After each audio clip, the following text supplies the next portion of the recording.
Vi har tidligere talt sammen. Det der med, hvor svært det var måske at skulle i gymnasiet. Ja. Det vi skal snakke lidt om nu, det er, hvad er planen for dig?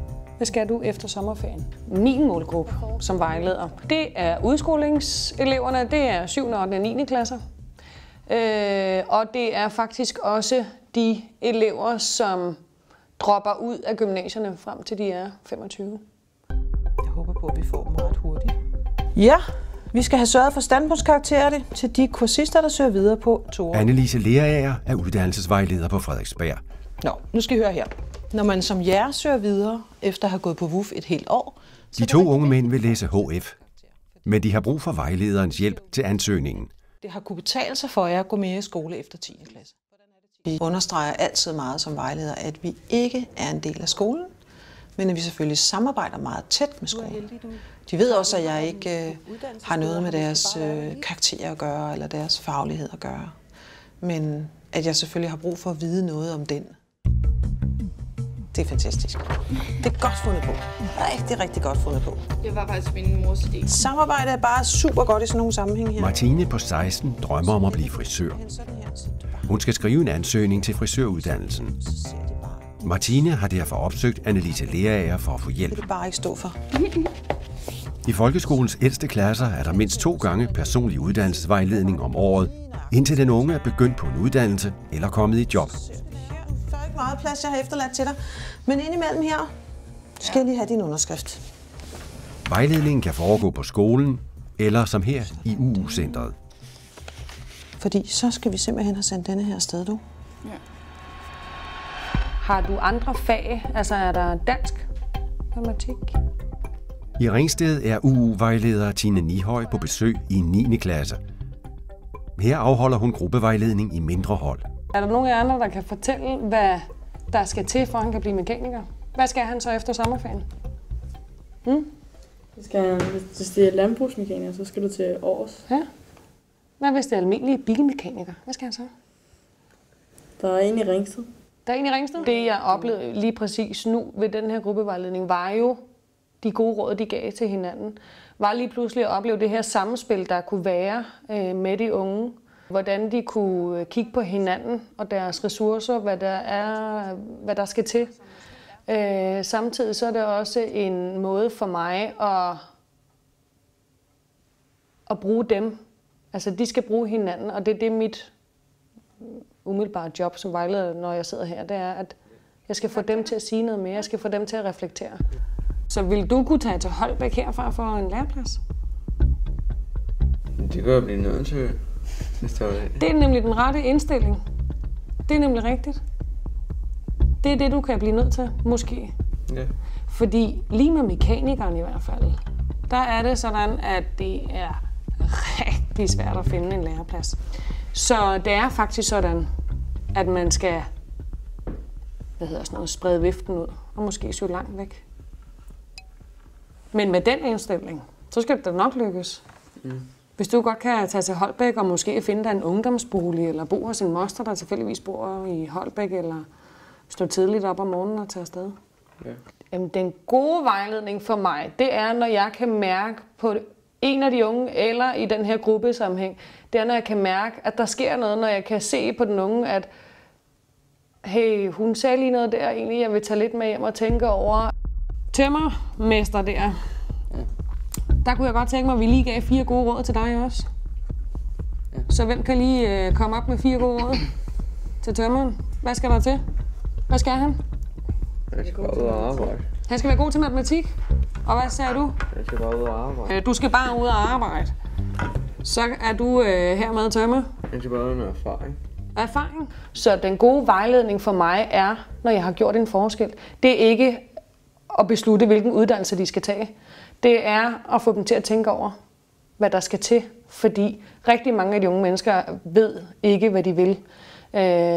De er fuldstændig lost på mange områder. Så det er nødvendigvis ikke det der med at finde ud af, hvad de skal være, eller hvilken uddannelse de skal i gang med, men det er den refleksion, de tager med sig.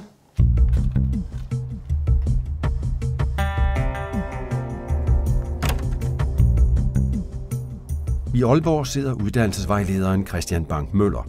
Det er nemlig sådan, at produktionsskolen, den er for dem, som ikke har bestemt sig for, hvad de vil endnu. Og så er produktionsskolen et... Emil på 16 år skal som alle andre 9. klasses elever have lavet en uddannelsesplan. Så det her, det er sådan en række spørgsmål. Så skal du trykke på uddannelsesplan. Det er den, du skal skrive noget. Så du har spillet musik, det har også ændret sig faktisk. Du har begyndt tidligt, kan jeg se. Skal der ikke stå 9 år der så?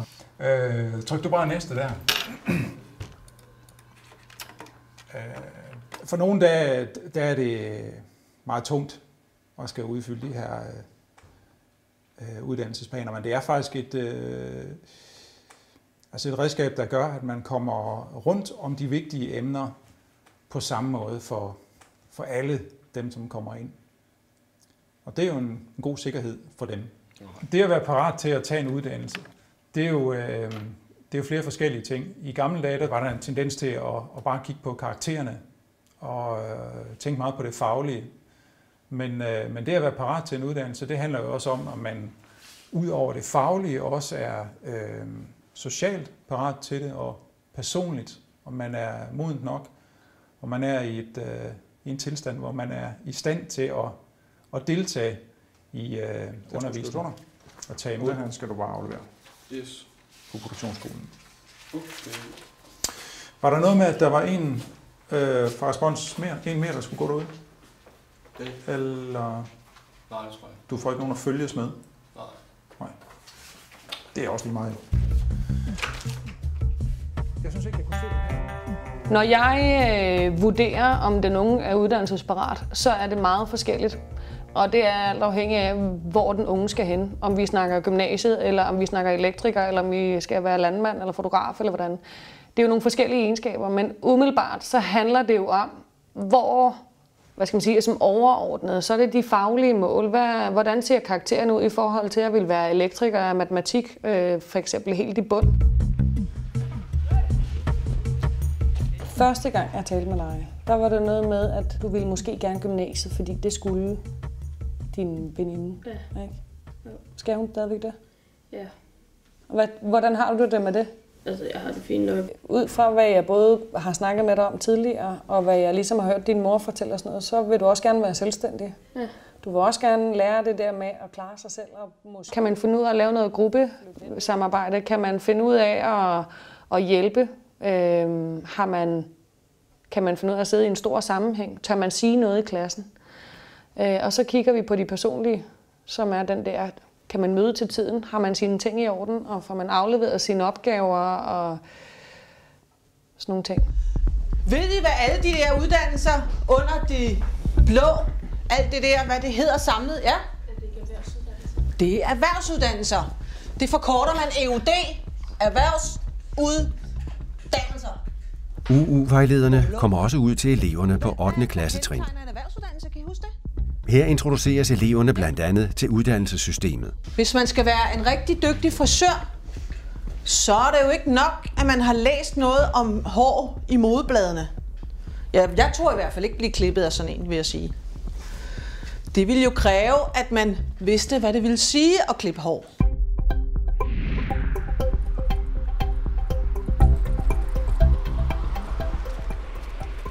Jeg tænkte nok, at jeg straks vil blive afkrævet en dato. Torsdag klokken 10. Kan I det? Ja. Det siger vi. Super duper. Jeg ser mange topambitiøse forældre, og forældrene har så en forventning til skolen, til vejledningen, til alle steder, om at vi kan gøre, vi skal gøre, vi bør gøre noget. De har haft en plan hele vejen, og dybest set er de lidt ligeglade med, hvad den unge synes, og hvad den unge mener, og føler og tænker.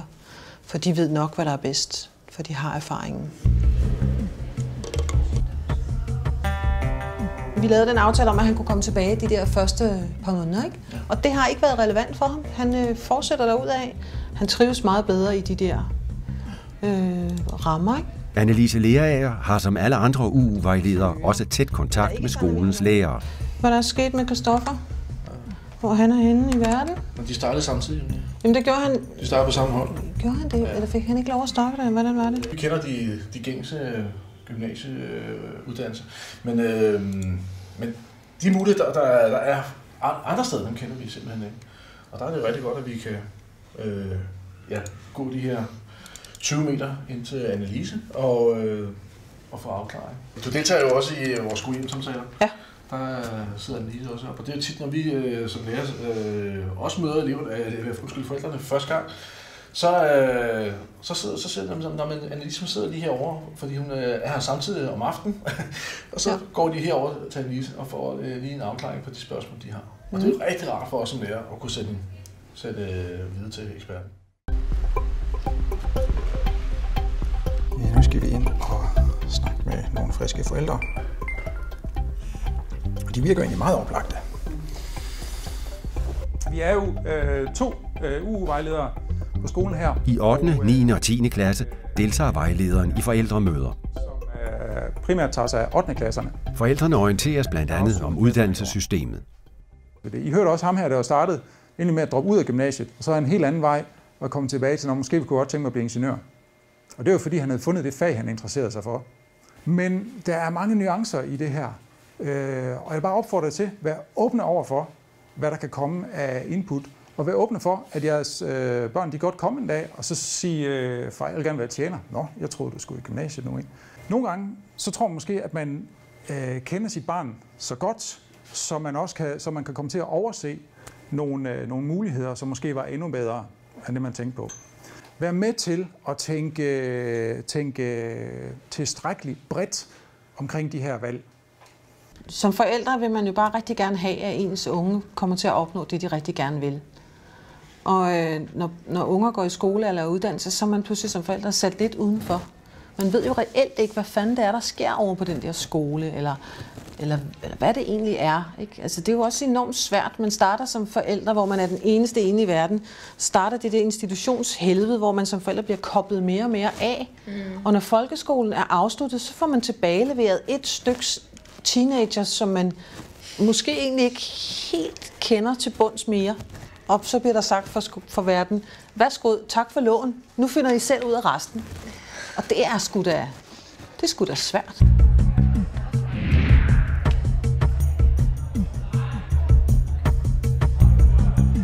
Ved hver vejledningssamtale er der tvivl.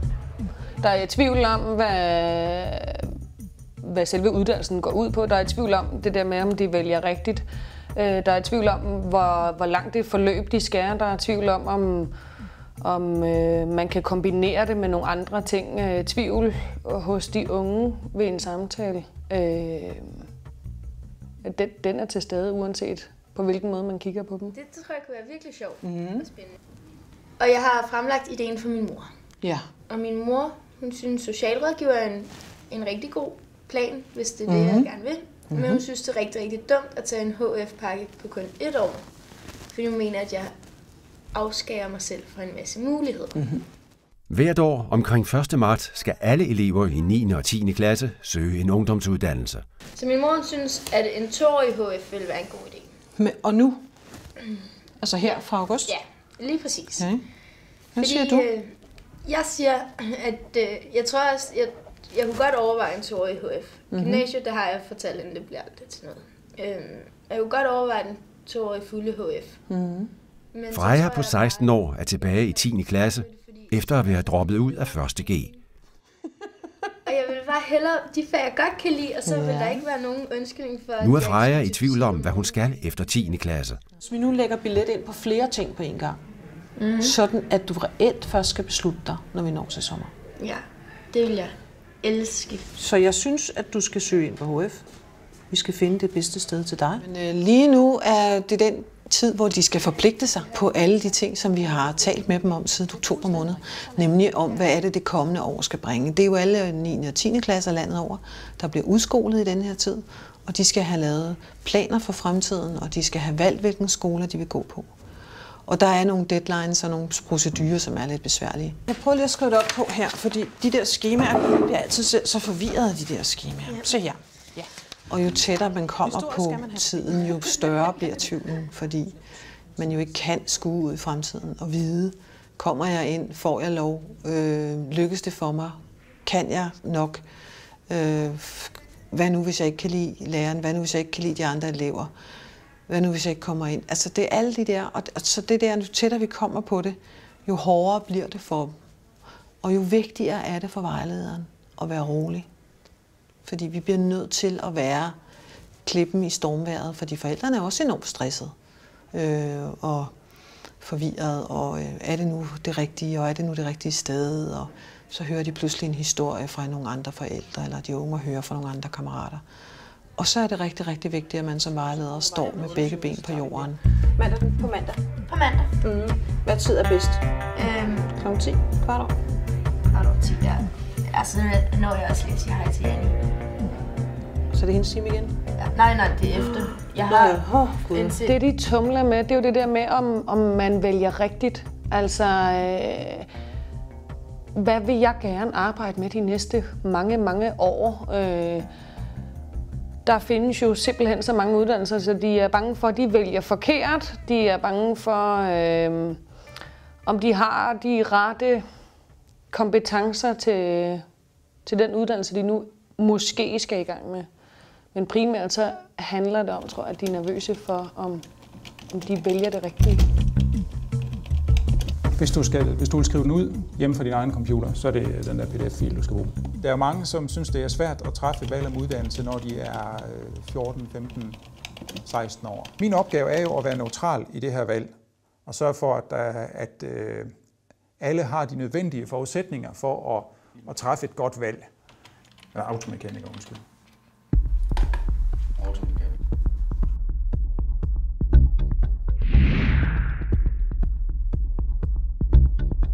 For nogle unge under 18 år kan det at starte på en ungdomsuddannelse være en stor udfordring. Nu er vi på vej hen for at hente en ung mand, som går på teknisk gymnasium. Jeg er mentor for ham. Jeg mødes med ham her sådan cirka en gang om ugen og følger med i, hvordan det går på den nye uddannelse. Nu gik han jo i gang her i sommers, og jeg bliver nok ved med at følge ham i et par måneder endnu, indtil vi sådan er sikre på, at han er kommet godt i gang.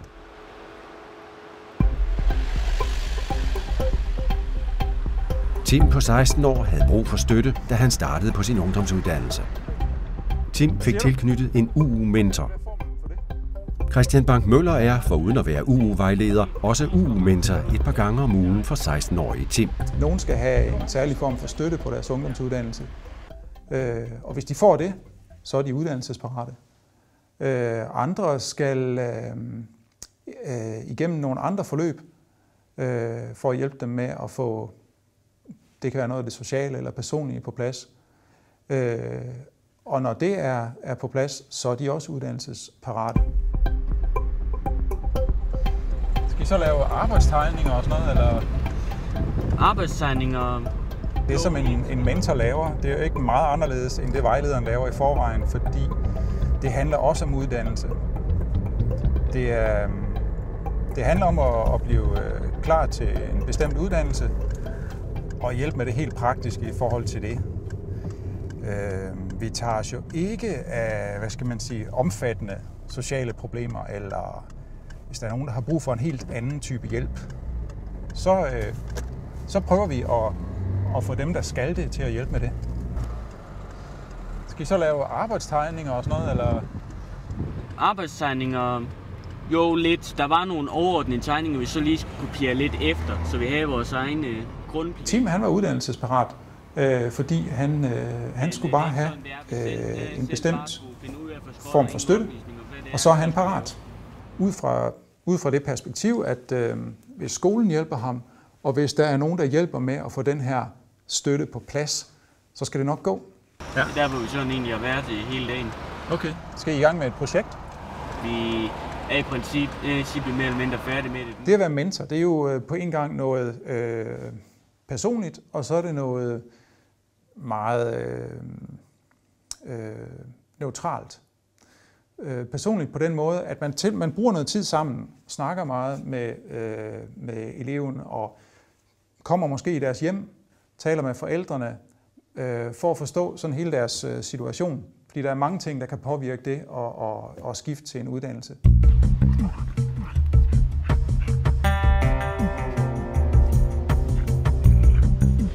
det var sådan, at der ikke havde været en Bente og en Kirsten, ligesom har sagt, at nu er det ved at, nu skal vi til at stramme op, så havde jeg ikke fået min HF. Så har jeg været en af de der evighedskursister, som der er mange, der tror, at VUC er. Det har også betydet, at jeg har kunnet udvikle mig i en mere positiv retning, selvom det lyder fuldstændig åndssvagt. Det lyder i hvert fald meget kliché. Men når det er sådan, man får styr på de der små ting, og man finder ud af, at der faktisk er nogen, der gider en, så får man også mere overskud til at give sig selv og give og gøre noget ved det. Og har lyst til at gøre en indsats og sådan. Helene er 24 år. Efter en svær opvækst har Helene haft brug for en mentor, så hun kunne fuldføre sin ungdomsuddannelse. Jeg kan stadigvæk godt have sådan nogle angstanfald, hvor jeg lige skal have tid til at sunde mig. Det er for eksempel en ny sammenhæng, hvor jeg for eksempel skal møde rigtig mange mennesker. Første gang jeg møder Helene, det foregår faktisk i specialrådgivning, hvor jeg er inviteret til et møde sammen med Helene og hendes sagsbehandler. Og så bliver der skrevet, hvad er det helt nøjagtigt, den her opgave, samarbejdet skal gå ud på. Hvad er det, Helene har brug for at få hjælp til, hvilket den unge selv er med til at definere, ellers giver det simpelthen ikke mening. Det er nok det sværeste ved at bede om hjælp, det er, at man skal til at erkende, at man kan ikke klare alting selv. Det er frygteligt træls. Helenes UU-mentor har sammen med blandt andet kontaktpersonen fra VUC i Skive hjulpet Helene til at gennemføre sin ungdomsuddannelse. Så tager jeg derefter kontakten til uddannelsesinstitutionen, som i det her tilfælde er VUC, og får sat noget i spil der, hvor vi mødes jævnligt og har nogle opfølgningsmøder omkring, hvordan det går. Og ligesom det går bedre og bedre, så udfaser de sig. Dengang der synes jeg, det var skide irriterende, fordi man gider jo ikke ringe og blive vækket. Det gider man simpelthen ikke. Men så når man så... Det er jo også rigtig fedt, at hun gider at bruge tid på det. Det var meningen, at jeg skulle gå ud, har jeg jo haft tysk også på B-niveau. Men der er ikke andre, der gad. Er det en mestringsstrategi? Der er rigtig stor samarbejde hele vejen rundt i Skive Kommune mellem uddannelsesinstitutionerne og UU. Alle UU'er er kontaktperson til en af uddannelsesinstitutionerne. Det er altså en er til HH og Handelsskolen, ikke? Og en er til gymnasiet, og jeg er for eksempel til VUC, og andre er til teknisk skole. Altså hele ungdomsuddannelsesspektret er med indover, hvor vi har kontaktpersoner til. Det har ikke altid været lige sjovt at komme herop dagen efter. Nej. Jeg kunne jo godt tænke mig at bo lidt i, altså synes du har haft mange sådan, hvad skal man sige, sammenstødende lærere, eller hvordan har du oplevet det? Det har egentlig mest været med elever. Okay, ja. Men måske hvis man laver et eller andet med, sådan håndterer du, at hvis der kommer en konflikt i klassen, og sådan håndterer du, hvis der er en enkelt elev, der er pisseirriterende og sådan noget. Det kunne du godt have en pointe i, ja. Det er så risikerer også, at man taber mange elever. Det er ærgerligt, hvis det er på den der basis, at man taber nogen. Jeg har i hvert fald set, at der er nogen, der er blevet tabt, fordi at de har været frustrerede, og de ikke rigtig har kunne få lavet deres ting, og læreren har ikke rigtig haft forståelse for det overhovedet, og så er de røget af holdet. Ja.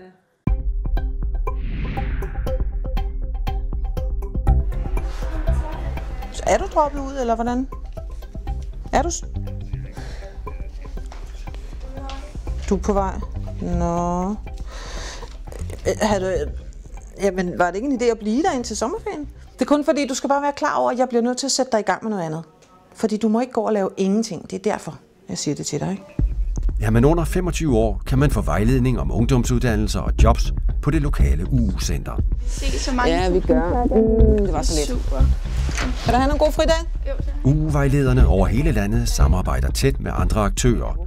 For eksempel jobcentrene, ungdomsuddannelserne og kommunen. Med det fælles mål at få den unge i uddannelse.